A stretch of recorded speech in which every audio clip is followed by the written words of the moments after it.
네, 강의를 시작하도록 하겠습니다. 반갑습니다. 오늘은 지난 시간에 이어서 피드백에서 중요한 특성 중에 어실레이션, 발진 가능성에 대해서 살펴보고 그걸 어떻게 해결하는지 살펴보도록 하겠습니다. 자, 우리가 이제 네거티브 피드백을 하면 상당한 이점들이 많아요. 또 비선형 소자가 네거티브 피드백 속으로 들어가면 상당히 그 선형해진다. 즉 디스토션이 없어진다. 그 디스토션이 대략 클로즈 루프의 디스토션은 오픈 루프 디스토션의 1 플러스 루프 게인 만큼 디바이드해서 나타난다. 이렇게 지난 시간에 배웠던 거예요. 그 다음에 밴드위스도 그 이 오픈 루프 앰플리파이어를 건들지 않고 밴드위스도 조절할 수 있다. 즉 익스텐션 할 수 있다. 이게 네거티브 피드백이라고 그랬습니다. 그리고 나서 이 전달함수 클로즈 루프 전달함수가 X 오브 L이 클로즈 루프 전달함수가 루프 게인이 상당히 크다고 가정하면 굉장히 안정적으로 갈 수 있는 수준으로 온다.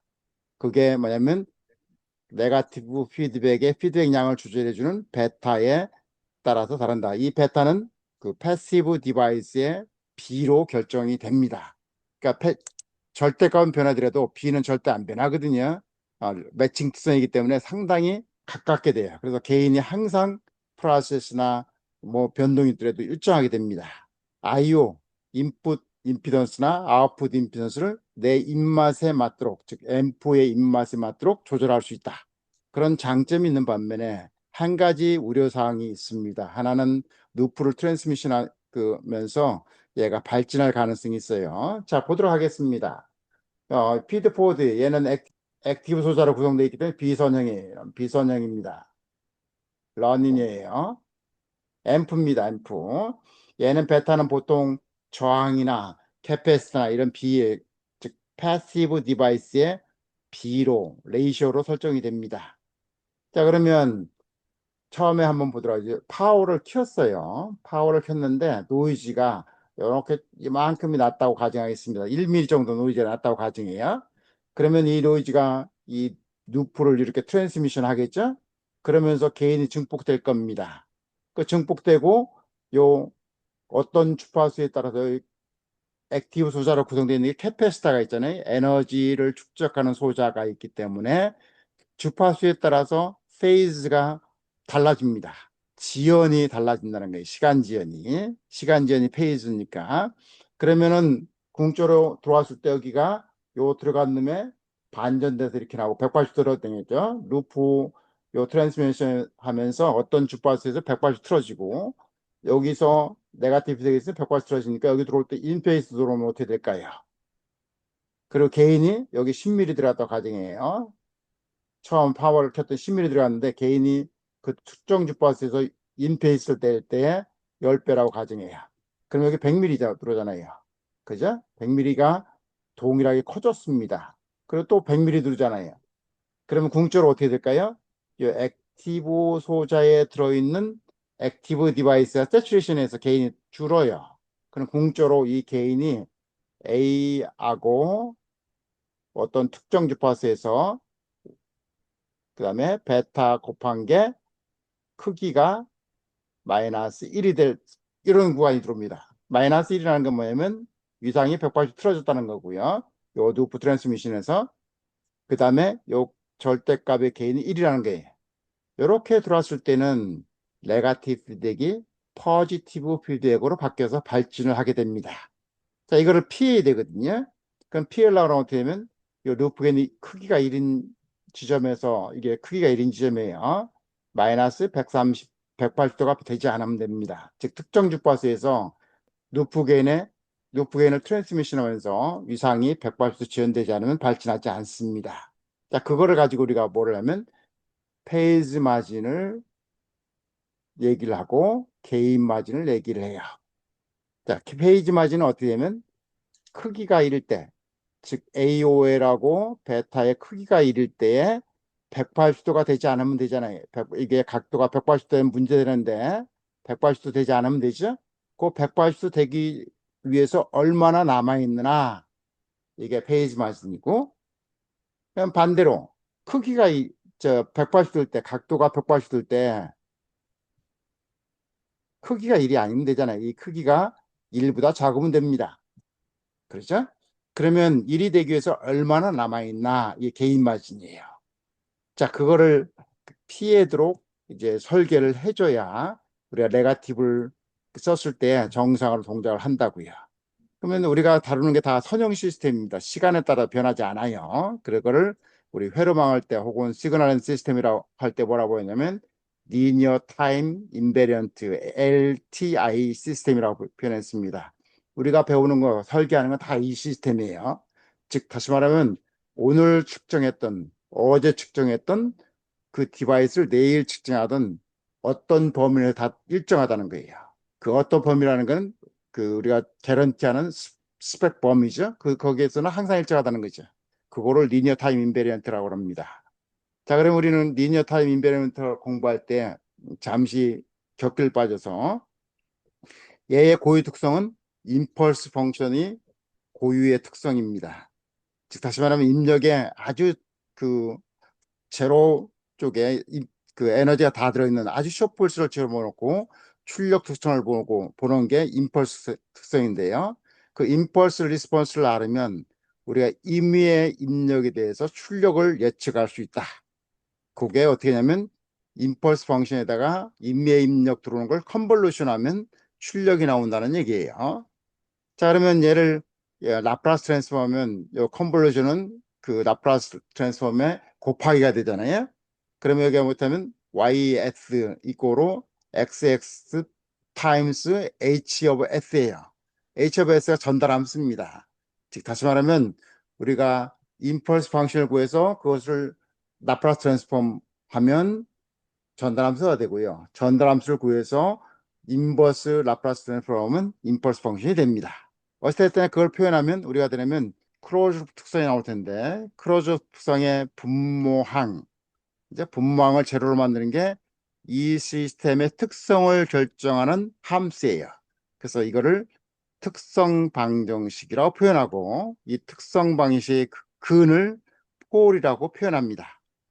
자, 이 시스템이 안정하기 위해서는 폴이 복소 평면의 좌측에 와야 돼요. 즉 다시 말하면 근이 있을 텐데 근의 실수 부분이 마이너스에 돼야 됩니다. 그래야 이 시스템이 사용할 수 있는 것이고 그렇게 되지 않으면 이 시스템은 사용할 수 없는 시스템이 되는 거예요. 자, 그렇게 하는 걸 간단하게 우리가 그러면 특성 방정식 그 폴이라고 그랬는데 이 폴이 복수 평면의 좌반면에 있을 거 우반면에 있을 때 어떻게 나타날까 타임 도면을 표현해 보려고 우리 시간 영역으로 그러면 어떻게 하면 예를 들면 이 특성 방식 근이 이렇게 복수 평면의 우측에 있다고 가정하면 어떻게 하면 이게 복도의 쌍으로 나타나니까 실수분은 같을 거고 허수분 플러스 마이너스 j 오메가 p가 될 겁니다. 그러겠죠? 자, 그러면 얘를 타임 등을 표현하면 이렇게 라플라스 트랜스폼을 인버스로면 이렇게 타임으로 표현할 수 있거든요. 여기가 마이너스면 여기 플러스가 되고 여기 마이너스면 그 플러스면 마이너스가 됩니다.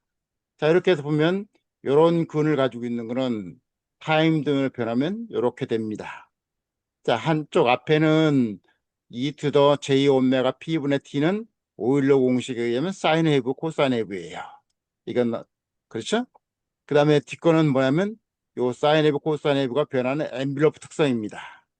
만약에 이 특성 방식의 근, 즉 폴의 실수분이 크다 그러면 이거 금방 없어져요. 자, 금방 증가해요. 그죠? 굉장히 빨리 증가합니다. 작으면 덜 증가하죠. 즉, 이 증가하는 폭을 얘기하는 거예요. 자, 오른쪽에 있으면 시간에 따라서 이렇게 폭발적으로 증가합니다. 이런 건 쓸 수가 없어요. 리니어 시스템에서는. 얘는 언제 쓰느냐? 오실레이터 발진기 설계할 때 씁니다. 발진기 설계할 때. 그러면 이제 궁조로 쭉 가면 이 폴이 이쪽으로 움직입니다. 왜냐하면 액티브 소자의 세츄레이션 특성 때문에 이쪽으로 움직여요. 그리고 궁극적으로 이쪽 곡소수의 Y축, 허수축에 옵니다. 이렇게 허수축에 왔을 때는 이 실수 부분이 없어지잖아요. 이렇게만 남습니다. 그죠? 이렇게 근이 나오면 타임도 이렇게 나오면 이게 오일러 공시되면 사인 웨이브, 코사인 웨이브예요. 그러니까 여기는 그 발진할 때는 여기서 근이 나오고요. 발진 주파수는 요 제로점에서 요 끝까지 여기가 발진 주파수가 되어 있습니다. 사인 웨이브가 깨끗하게 나와요. 이렇게 설계하는 게 오실레이터입니다. VCO, 볼테이지 컨트롤도 오실레이터, 뭐 링 오실레이터 다 여기에서 동작을 합니다. 자, 그 다음에 이제 우리가 그 사용할 수 있는 거는 이 특성 방식 그 폴의 그 폴이 요 네거티브 복수 평면의 좌반면 좌측에 있는 반면 그 반쪽에 있는 거 이거 우반면이에요. 좌반면에 있어야 된다고요. 그러면 여기는 그 근이 실수분 마이너스가 될 테고 컨주기시니까 플러스 마이너스 될 겁니다. 그래서 마이너스 시그마 델타 P 플러스 마이너스 J 오메가 P가 될 텐데 얘를 타임 도면을 표현하면 이렇게 돼요. 하나는 사인 웨이브죠. 그다음에 여기는 엔빌로프가 줄어요. 시간에 따라 줄죠. 즉 시간에 실수분의 매그니트가 크면 클수록 빨리 줄어요.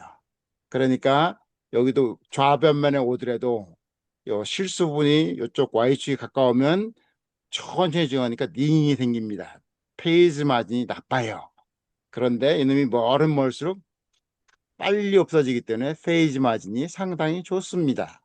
자, 이게 이제 특성 방식은 폴의 위치에 따라서 간단하게 타임 도면에서 어떻게 나타날 건가 본 거고. 자, 그러면 이제 우리가 그 시스템이 우리는 네거티브 피드백 시스템은 스테이블한 안정된 시스템을 원하거든요.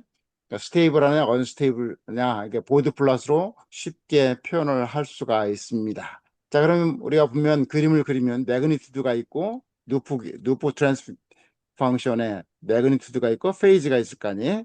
그러니까 매그니튜드 그리고 그다음 페이즈를 그립니다. 매그니튜드가 1인 포인트에서 문제잖아요.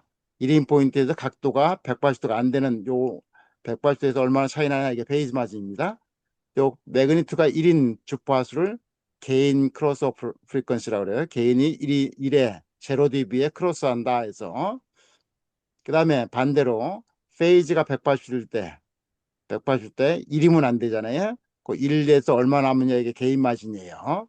그러면 페이지가 180대인 거를 페이즈 크로스 오버 프리퀀시라고 부릅니다. 그래서 PX라고 불러요. 시스템에 안정하려고 그러면 개인 크로스 프리퀀시가 항상 페이즈 크로스 프리퀀시보다 낮아야 돼요. 낮은 프리퀀시 있어야 되고 두 놈이 멀리 떨어지면 떨어질수록 페이지 마진이 상당히 더 좋아집니다. 자, 그런 거를 이제 하는 건 표현해 보죠. 우리가 그 루프 트랜스 펑션을 스파이스를 이용해서 그릴 수가 있어요. 뒤에서 어떻게 그리는지 알려드리겠습니다. 자, 그리고 나서 그림을 매그니튜드하고 페이지를 두 개를 그려돌라 할 수 있습니다. 자, 그렇게 해서 그렸습니다. 위쪽이 매그니튜드고요. 루프 게인의 매그니튜드를 녹을 취한 거예요. 그러니까 여기는 그 루프 게인의 로우 프리퀀시 게인이고 폴이 하나 나오고 폴이 나오면 마이너스 20dB 퍼 데케이드를 그 기울게 이렇게 돼요. 그 폴이 또 하나 나오면 마이너스 20dB를 더하니까 마이너스 40dB가 됩니다. 이렇게 지나가요. 그러나서 여기 폴이 하나만 나오면 그 폴을 시타하면 페이지가 마이너스 45도예요. 그러니까 이 마이너스 45도입니다. 그러니까 페이지 하나당 길게 가면 90도를 더하거든요. 그러니까 페이지 하나 여기 있고 여기 페이지가 있으면 90도 더하니까 135도예요. 여기서 이렇게 만나는 길은 135도입니다. 그러면 그 페이지가 두 번째 페이지가 지나가면 지나갈수록 페이지 레깅이 생기니까 135도, 즉 페이지 마진 45도보다 나쁠 거 아니에요. 페이지 마진 굉장히 나쁩니다. 즉 세컨 폴이 요 개인이 1인 개인 크로스 프리퀀시 안쪽으로 들어오면 페이지 마진은 45도가 적거나 혹은 마이너스가 될 수가 있으니까 그걸 피해야 된다는 것이죠. 자, 그래서 보면 조절해서 세컨 폴이 여기 제로 크로싱 개인 크로스오버에 왔습니다. 이럴 때면 뒤에 아무것도 없으면 이게 135도니까 페이지 마진이 45도가 남아 있어요. 얘는 스테이블하고 얘는 언스테이블할 가능성이 다분하다는 거죠. 자, 그러면 이제 우리가 피드백을 시킨다고 그랬습니다. 피드백을 어떻게 시키냐면 아웃풋을 센싱을 해서 이렇게 해서 공쪽 그리면 하나만 그려보겠습니다. 이렇게 플러스고 이렇게 해서 난 인버팅 앰플리파이어를 만들었습니다. 이게 X고 이게 Y예요. 이 R1이고 R2입니다. 그라운드고. 자, 이렇게 만들면 요 아웃풋을 센싱해서 뭐로요? R1, R2 아웃풋을 센싱했습니다. 아웃풋에 볼트를 센싱했어요. 그 센싱을 피드백을 시켜줍니다. 이 피드백의 신호는 R2 디바이드 바이 R1 플러스 R2의 Vout이죠. 요 R1 디바이드 바이 R1 플러스 R2 요게 베타예요. 피드백을 얼마나 시켜줄 건가? 즉 아웃풋 센싱에서 90%를 피드백 시켜줄 건가? 10%를 피드백 시켜줄까? 아니면 100% 피드백 시켜줄 건가? 요게 베타입니다. 요 베타인데 베타는 기본적으로 패시브 디바이스의 레이쇼로 결정되기 때문에 프리퀀시에 따라 변하지 않아요. 그런데 이 베타가 루프 게인의 스터빌리티에 상당한 영향을 줍니다. 자, 그럼 가정을 한번 하죠. 가겠습니다. 베타가 주파수의 인디펜던트하다고 가정해. 이렇게 저항 레이쇼는 주파수에 따라 변하지 않죠? 예. 그리고 베타는 요 저항 레이쇼, 그러니까 실수죠. 주파수 인디펜던트하고. 자, 그러면 이 베타에 따라서, 베타 크고 작음에 따라서 루프 게인이 어떻게 되는지 봐요. 페이지는 당연히 요게 루프 게인의 페이지인데, 베타 곱하기 오픈 루프 게인의 페이지 하면 특성인데, 베타가 프리퀀시 인디펜던트니까 이거는 전혀 그 페이지 영향을 안 줘요.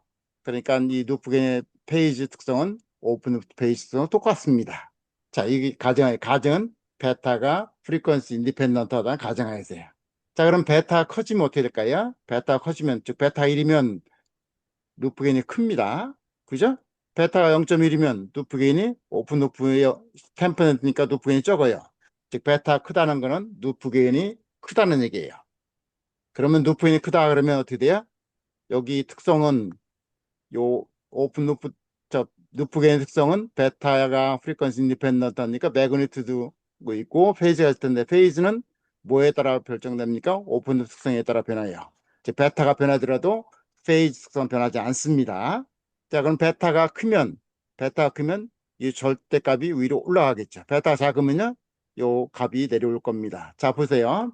루프 게인을 즉 100% 피드백 시켰다 그러면 요거예요. 그러면 요 특성에 여기가 개인 크로스오버 프리퀀시예요. 그러면 루프겐이 그 10%로 했다 그러면 밑으로 내려오죠. 밑으로 내려옵니다. 그러면 여기가 개인 크로스 프리퀀시예요. 즉 페이지는 변하지 개인 프리퀀시가 개인 크로스오버 프리퀀시 개인이 1이 되는 포인트가 루프겐에 따라 변하죠. 루프겐이 크면 하이 프리퀀시로 옮기고 루프겐이 적으면 노 프리퀀시로 옮기죠. 자, 하이 프리퀀시로 옮기면 페이지 래깅이 더 많이 축적되니까 페이지 많이 나빠져요. 그죠? 즉 베타가 크면 페이지 마진이 나빠집니다. 동일한 오픈오프 특성을 가지고 있을 때. 그럼 베타가 1일 때 가장 나쁘겠죠. 그죠? 네, 베타가 1일 때 가장 나빠요. 100% 피드백 시켰을 때가. 자, 그런 특성입니다. 그래서 베타가 크면 개인 크로스 프리퀀시가 하이 프리퀀시로 옮긴다고 그랬어요. 그죠? 낮으면 노 프리퀀시로 가고. 자, 하이 프리퀀시 가면 페이스는 그대로 오픈 특성을 가지고 있기 때문에 페이지 래깅, 지연되는 게 계속 축적되기 때문에 페이지 마진이 나빠집니다. 그러니까 가장 워스트 케이스는 베타가 1일 때 100% 피드백 시켰을 때예요. 즉 다시 말하면 요런 앰프죠. 버퍼 앰프예요. 버퍼 앰프. 요런 앰프가 동일한 오픈 특성을 가지고 있을 때 페이지 마진이 가장 영향을 주는 때입니다. 그래서 우리는 설계를 여기다 맞춰서 하면 사람들이 어느 쪽에 갖다 놓더라도 변하지 않겠죠? 예, 그래서 우리가 일반적으로 프리퀀시 컴펜세이션 할 때는 이렇게 100% 피드백 시켰을 때 프리퀀시 컴펜세이션을 하게 됩니다. 이렇게 즉 베타가 이럴 때 프리퀀시 컴펜세이션 하면 이제 그 어떻게 응용을 하든 상관없이 스테빌리티는 개런티 할 수 있다 이런 얘기예요. 자, 그러면 이제 보도록 하겠습니다. 지금 설명한 걸 그림으로 몇 가지 보죠. 루프 게인이 크면 페이지 마진이 나빠집니다. 이랬어요. 아까 그랬죠? 루프 게인이 크면 페이지 마진이 나빠져요. 한 포드로 하죠. 오픈 루프는 이렇게 폴이 두 개라고, 세컨 오더라고 가정하겠습니다. 그러니까 폴이 여기 하나 있고, 여기 하나 있다고 가정하겠습니다. 그죠? 여기가 F1, 여기 F2라고 가정하겠습니다. 그럼 크로즈 루프는 이렇게 되죠? 루프 게인이 크면 크로즈 루프는 피드백 벡터분의 1이에요. 피드백 벡터가 피드백 양을 많이 시키면 크로즈프 게인이 적어요. 베타가 1이면 게인이 1입니다. 그죠? 크로즈프 게인은. 요게 10% 했다 그러면 게인이 10이에요.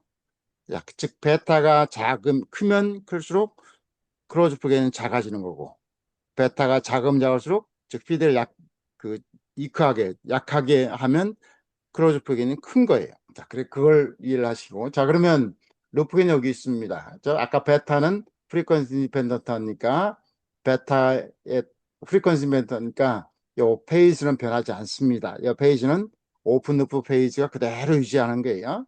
자, 그러면 루프 게인을 많이 했습니다. 그럼 크로즈프 게인이 낮아졌어요. 이만큼. 그럼 더 크게 하면 뭐예요? 이렇게 내려갑니다. 자, 그러면 이렇게 했다고 가정해요. 이렇게 하면 여기가 크로즈프에 폴이 하나 있고 여기 폴이 하나 있습니다.